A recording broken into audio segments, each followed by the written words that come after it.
یسع علیہ السلام کی وفات کے بعد بنی اسرائیل بدحالی کا شکار ہو گئے۔ ان پر جابر حکمران مسلط ہو گئے۔ انہوں نے دین کو دنیا سے جدا کر دیا۔ ان حکمرانوں نے خوب ظلم کیا۔ بنی اسرائیل میں سے ہونے کے باوجود وہ بہت بڑے فاسق بن کر سامنے آئے۔ وہ لوگوں کو اپنا غلام بنا کر رکھتے۔ دوسری طرف بنی اسرائیل کئی معرکوں میں شکست سے دوچار ہوئے۔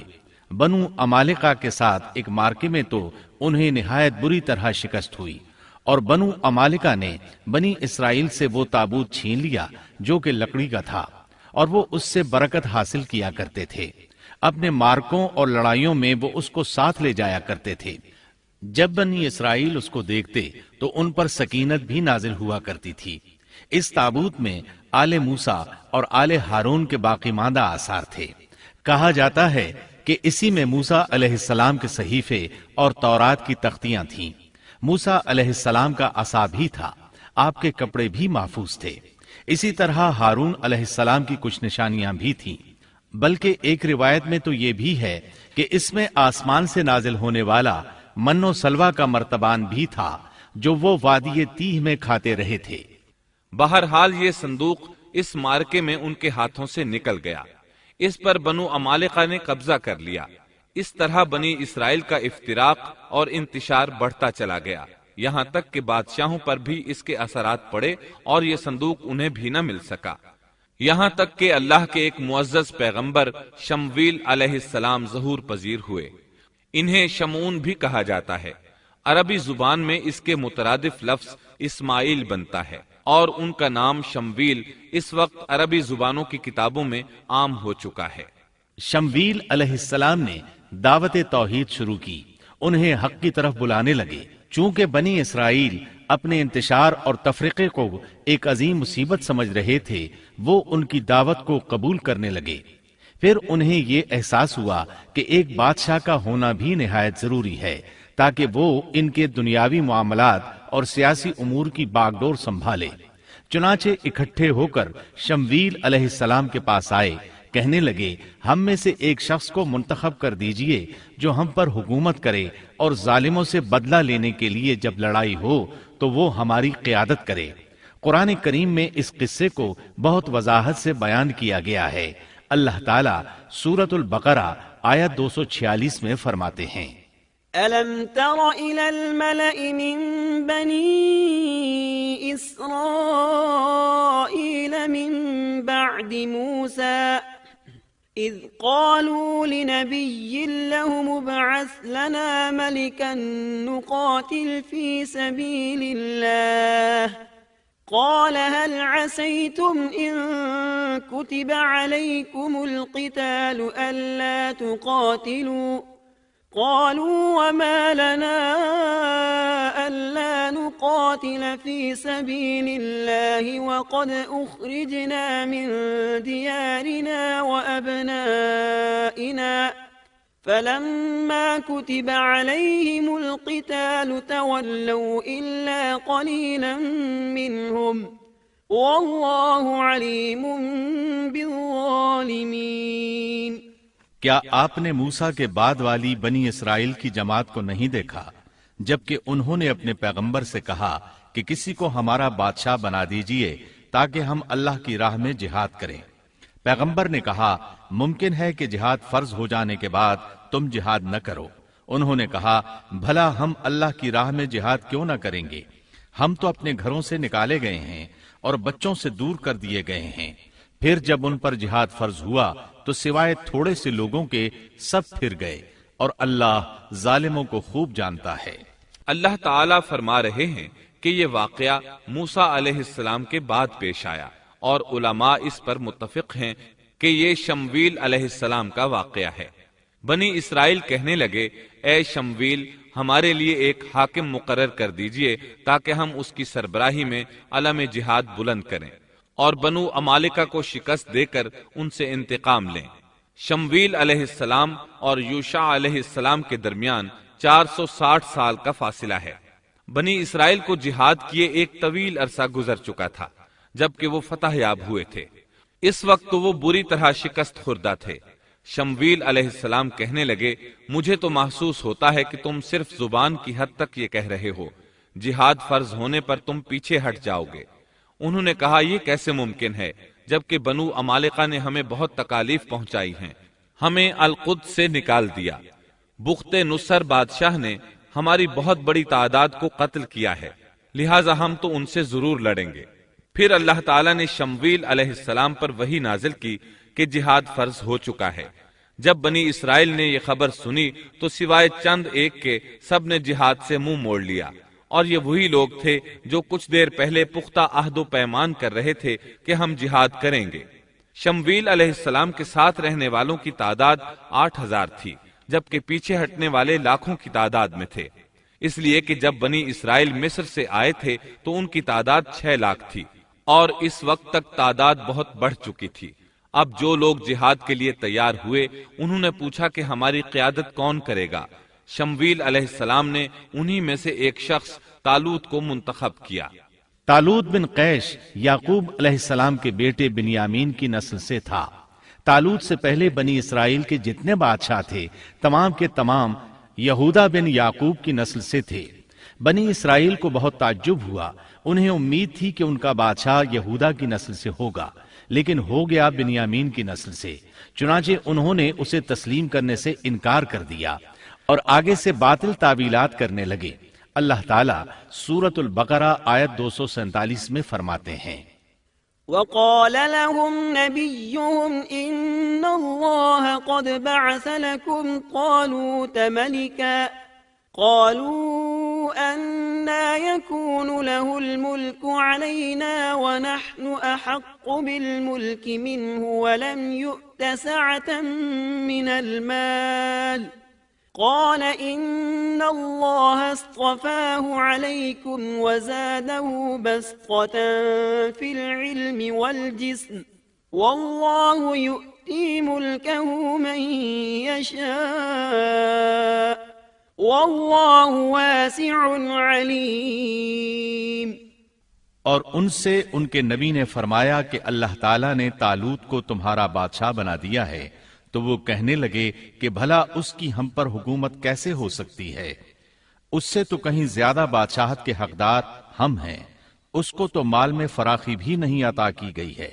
نبی نے فرمایا، سنو، اللہ تعالیٰ نے اسی کو تم پر برگزیدہ کیا ہے، اسے علمی اور جسمانی برتری بھی عطا فرمائی ہے۔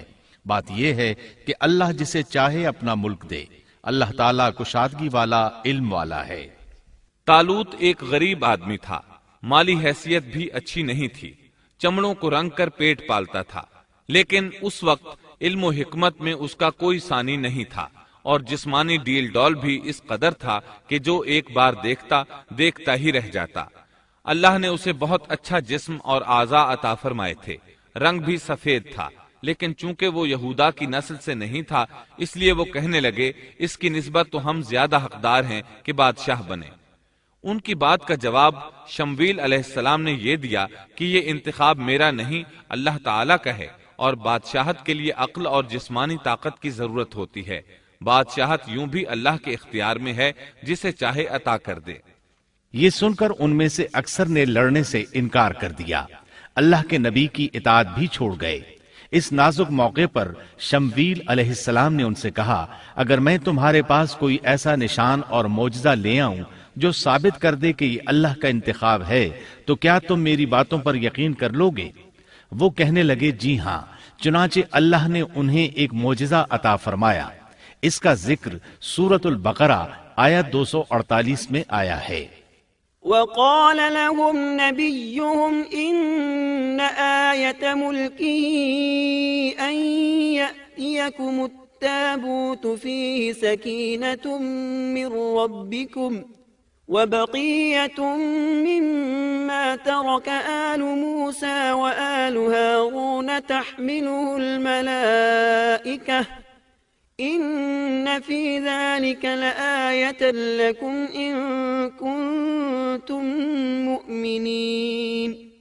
ان کے نبی نے ان سے پھر کہا کہ اس کی بادشاہت کی ظاہری نشانی یہ ہے کہ تمہارے پاس وہ صندوق آ جائے گا جس میں تمہارے رب کی طرف سے دل جمعی ہے، اور آل موسیٰ اور آل ہارون کا بقیہ ترکہ ہے، فرشتے اسے اٹھا کر لائیں گے، یقیناً یہ تو تمہارے لیے کھلی دلیل ہے اگر تم ایماندار ہو۔ اس آیت میں اللہ تعالیٰ نے شمویل علیہ السلام کی نبوت اور طالوت کی بادشاہی ثابت کرنے کے لیے نازل ہونے والے معجزے اور علامات کا ذکر کیا ہے، یعنی وہ تابوت جسے بنو عمالقہ نے چھین لیا تھا وہ واپس آ جائے گا اور فرشتے اسے اٹھا کر لائیں گے۔ چنانچہ لوگوں کے دیکھتے ہی دیکھتے اللہ کے فرشتوں نے اس تابوت کو لا کر طالوت کے سامنے پیش کر دیا۔ یہ معجزہ دیکھ کر وہ مطیع ہو گئے۔ اب طالوت ان لشکروں کو لے کر دشمن کی طرف بڑھے۔ اللہ تعالیٰ سورۃ البقرہ آیت 249 میں فرماتے ہیں، فلما فصل طالوت بالجنود قال إن الله مبتليكم بنهر فمن شرب منه فليس مني ومن لم يطعمه فإنه مني إلا من اغترف غرفة بيده فشربوا منه إلا قليلا منهم۔ جب طالوت لشکروں کو لے کر نکلے تو کہا، سنو، اللہ تمہیں ایک نہر سے آزمانے والا ہے، جس نے اس میں سے پانی پی لیا وہ میرا نہیں، اور جو اسے نہ چکھے گا وہ میرا ہے۔ ہاں یہ اور بات ہے کہ اپنے ہاتھ سے ایک چلو بھر لے، لیکن سوائے چند کے باقی سب نے پانی پی لیا۔ جب طالوت نے سفر شروع کیا تو راستے میں ایک نہر آ گئی، ادھر لشکر پیاسا تھا۔ اللہ تعالیٰ نے اس کے ذریعے مخلص لوگوں کو الگ کرنے کے لیے ایک امتحان لیا۔ یہ نہر اردن تھی، فلسطین اور اردن کے درمیان رواں دواں تھی بھی وہ دونوں کے قبضے میں۔ آزمائش اور امتحان کے لیے حکم یہ ہوا کہ باوجود سخت پیاس کے پانی کو استعمال نہ کرنا، صرف ایک چلو بھر کر پینے کی اجازت تھی، اور جو شخص سیر ہو کر پیے گا وہ آپ کے ساتھ نہیں جا سکے گا۔ جب وہ گزرنے لگے تو چند ایک نے ایک چلو پانی لیا، باقی سب نے زیادہ پانی پی لیا اور اس آزمائش میں ناکام ہو گئے۔ کامیاب ہونے والوں کی تعداد صرف اور صرف 313 تھی۔ صحیح بخاری میں سیدنا برا بن عازب رضی اللہ عنہ سے روایت ہے کہ ہم اصحاب محمد صلی اللہ علیہ وسلم آپس میں یہ باتیں کیا کرتے تھے کہ غزوہ بدر میں شریک ہونے والوں کی تعداد طالوت کے ساتھیوں کے برابر تھی۔ اللہ تعالیٰ سورۃ البقرہ آیت 249 میں فرماتے ہیں، فلما جاوزه هو والذين آمنوا معه قالوا لا طاقة لنا اليوم بجالوت وجنوده قال الذين يظنون أنهم ملاقو الله كم من فئة قليلة غلبت فئة كثيرة بإذن الله واللہ مع الصابرین۔ طالوت مومنوں کے ساتھ جب نہر سے گزر گئے تو وہ لوگ کہنے لگے، آج تو ہم میں طاقت نہیں کہ جالوت اور اس کے لشکروں سے لڑیں، لیکن اللہ سے ملاقات پر یقین رکھنے والوں نے کہا، بسا اوقات تھوڑی سی جماعتیں بڑی اور بہت سی جماعتوں پر اللہ کے حکم سے غلبہ پا لیتی ہیں، اور اللہ تعالیٰ صبر کرنے والوں کے ساتھ ہے۔ جالوت کا لشکر بہت بڑا تھا، جبکہ طالوت کے ساتھ صرف 313 آدمی تھے۔ یہ صورتحال دیکھ کر بنی اسرائیل گھبرا گئے، بولے ہم تو تعداد میں بہت تھوڑے اور نہایت کمزور ہیں، کس طرح ان سے جہاد کر سکتے ہیں؟ لیکن ان میں سے کچھ لوگ نہایت پارسا اور اللہ پر یقین رکھنے والے تھے۔ یہ اور شمویل علیہ السلام دوسروں کا حوصلہ بڑھانے لگے، آخر وہ لڑائی پر تیار ہو گئے، مقابلہ ہوا۔ ولما برزوا لجالوت وجنوده قالوا ربنا أفرغ علينا صبرا وثبت أقدامنا وانصرنا على القوم الكافرين۔ اور جب ان کا جالوت سے اور اس کے لشکر سے مقابلہ ہوا تو انہوں نے دعا مانگی کہ اے پروردگار ہمیں صبر دے، ثابت قدمی دے اور کفار کے مقابلے میں ہماری مدد فرما۔ مقابلہ شروع ہوا۔ جالوت اپنے لشکر سے نکلا اور مقابلے کے لیے للکارا۔ یہ بہت طاقتور تھا، اس کا پورا بدن اسلحے سے لیس تھا۔ مسلمان اسے دیکھ کر ڈر گئے۔ طالوت نے اپنے ساتھیوں سے کہا، کون اس کے مقابلے میں نکلے گا؟ سب خاموش رہے۔ اس کے لشکر سے ایک نوجوان نکلا، یہ داؤد علیہ السلام تھے۔ اس وقت یہ صرف 16 سال کے تھے۔ یہ رسی میں پتھر باندھ کر اس کو گھما کر پھینکنے کے ماہر تھے۔ نشانہ زبردست تھا، پتھر بہت تیزی سے جاتا تھا، اس کی ضرب بہت شدید ہوتی تھی۔ جالوت نے انہیں دیکھ کر مذاق اڑایا۔ اس نے کہا، نوجوان تم ابھی بچے ہو، واپس جاؤ، میرے مقابلے میں کسی بڑے کو بھیجو۔ داؤد علیہ السلام نے اپنی رسی کو گھمایا، اس میں بندھے ہوئے 3 پتھر خاص انداز سے پھینک دیے۔ تینوں گولی کی رفتار سے آئے اور اس کے ماتھے پر لگے۔ جالوت کا سر پاش پاش ہو گیا اور وہ مر گیا۔ اس کے مرتے ہی جالوت کے لشکر میں خوف ہراس پھیل گیا۔ طالوت نے اپنے 313 مجاہدوں کے ساتھ ان پر حملہ کر دیا۔ ان میں کھلبلی مچ گئی، سنبھل نہ سکے، پیٹھ پھیر کر بھاگے۔ فهزموهم بإذن الله وقتل داود جالوت پس اللہ تعالیٰ کے حکم سے انہوں نے جالوتیوں کو شکست دے دی اور داود کے ہاتھوں جالوت قتل ہو گیا۔ یوں اللہ تعالیٰ نے بنی اسرائیل کو دوبارہ غلبہ عطا فرمایا۔ فتح کے بعد طالوت نے داود علیہ السلام کو اپنا داماد بنا لیا۔ اس طرح داود علیہ السلام طالوت کے بعد بادشاہ بنے۔ اللہ تعالیٰ سورۃ البقرہ آیت 251 میں فرماتے ہیں، وآتاه الله الملك والحكمة وعلمه مما يشاء اور اللہ تعالیٰ نے اسے بادشاہت اور حکمت عطا فرمائی اور جتنا کچھ چاہا علم بھی عطا فرمایا۔ اس طرح اللہ تعالیٰ نے داؤد علیہ السلام کو بنی اسرائیل کا بادشاہ بنا دیا۔ بادشاہت اور نبوت ان کے پاس جمع ہو گئی۔